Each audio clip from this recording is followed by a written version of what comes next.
Javier Milei. Il est le nouveau président de l'Argentine.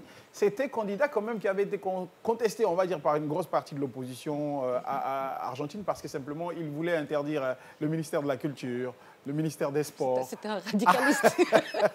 Assez de ministères comme ça. Maintenant qu'il est devenu président, est-ce qu'il va mettre tout ça en exergue? Attendons de voir. Bon, avec 55% C'est un personnage assez contesté quand même. Non, voilà, je ne pense pas qu'il soit plus contesté que ça, parce qu'il a quand même en démocratie gagné avec 55% des voix. Ça veut dire que beaucoup d'Argentins, la majeure partie du peuple argentin, se reconnaît en lui. Mais supprimer le sport, supprimer la culture, supprimer... Mais attends, Al, il a été élu sur la base d'un programme de société. D'accord. Il me fait penser à Donald Trump. Oui, parce qu'on l'a sorti. Est-ce que tout ce qu'il a dit, est-ce que c'est réalisable?